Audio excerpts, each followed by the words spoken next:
Hello everyone, welcome to Juicy.com. We're here at the Dror Foundation's event in New York City to learn about how they are serving wounded Israeli soldiers. Let's take a closer look. Helping Israeli soldiers is what you do each day. Tell us a little bit about how your organization is changing the life of soldiers that are wounded. I think what we do that's different than a lot of organizations is we're actually going out and finding soldiers and helping them before. In many instances, the Ministry of Defense is helping the soldier.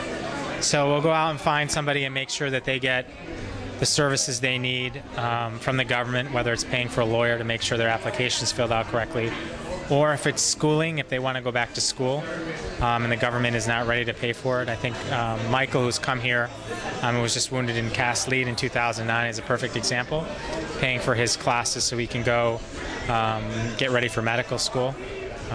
So we're helping guys to get what they need from the government, but also immediately when they're ready to get going again. And you're growing this foundation. Tell us a little bit how this got started. Well, I was actually living in London at the time, and a friend of mine invited me to Israel, and I was put in touch with Dror, who is the founder of this organization, who's also severely wounded in combat. And I was pretty upset at the time because American forces were in Iraq, and there was very little empathy on the part of Europeans. And it all happened very quickly with the Israelis, and it was clear the Israeli soldiers needed help, so it just kind of built itself on its own. We did a lot of work. Along the way, a lot of good people helped build it to where we have it now. But it's a fully functioning organization now.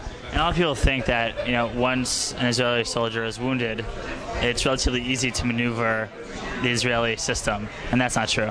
No, I don't think it's true in Israel. It's not true in the United States. The problem is that these guys, when they get injured, they don't really realize that they have to take the process seriously. They don't want to, rightfully so. And they don't always have the strong family support that people fighting for them. They need someone representing their interests rather than governments. So we're representing their interests, essentially. So it's a tough system to navigate, And I know that you do so many different things, from assisting those in need. What has been some of your success stories? Well, I think Michael's is probably one of the bigger ones. It's kind of a range of activities. Guys are going back to school that we've helped to bridge for, one-time humanitarian grants where they were injured. They have severe PTSD. We have guys where we're paying for their rehabilitation, and they're just essentially in a lot better shape, and they're going to live a lot longer because they're working out at this therapist 3 days a week versus working out once every 2 weeks. So we have a lot. I mean, we're helping over 20 guys a year right now, and hopefully we're expanding our fundraising activities and we'll be helping more. Amazing. I wish you all the luck. Okay, thank you very much. And thank you for all the work that you do. So tell us your story. Hi. My name is Michael. I'm 22-year-old. I immigrated to Israel from Russia in 1993. And I joined the paratrooper units in July 2006 to be a combat medic and trained to be a combat soldier. And last operation in Gaza, Castland, in January 2009, there were several incidents in which we met heavy fire from the terrorists. And during the 7 days of fighting in Gaza, we got into close contact combat. In that chose I got the shot by sniper. Basically, it was friendly fire, and it happened just when I wanted to wipe the sweat from my eyes, and suddenly I see that my hand covered in blood, and actually the hand saved me. And so obviously when you get injured, you never think it's going to happen to you. And now, what happens after you get injured? Like, how is it easy to maneuver in the Israeli system? In our country, you need to fight for your right, and sometimes it's not easy. And they take it a lot of physics power, and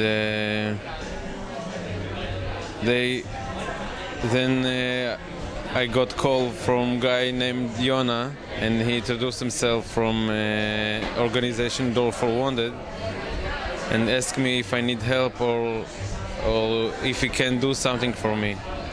And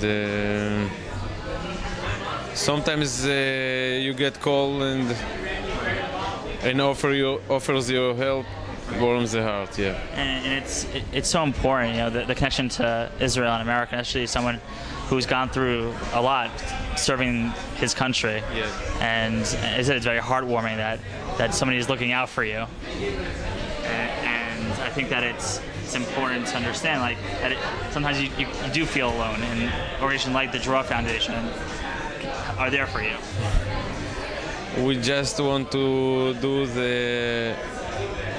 the save our country and do best. Right. And you're starting to be a doctor.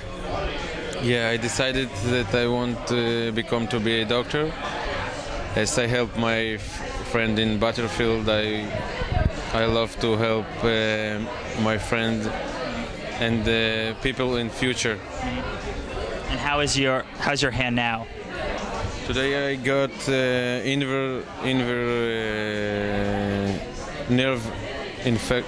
nerve injured.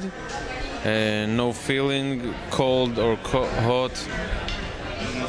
And so the Dror Foundation has been there to go through different processes and really help you through your process. About the the process that the process of rehabilitation. Oh, I've been in rehabilitation about 2 months, and they help to get if I called to be good with my hand. That's great. Well, thank you so much for putting your life on the line, and we wish you luck in your studies and being a doctor and helping those in need. My pleasure. Never leave a soldier behind. That's the motto of the Dror Foundation. They're helping thousands of soldiers that were wounded in action. You can learn more at drorfoundation.org. This is Aaron Herman, and thanks for watching.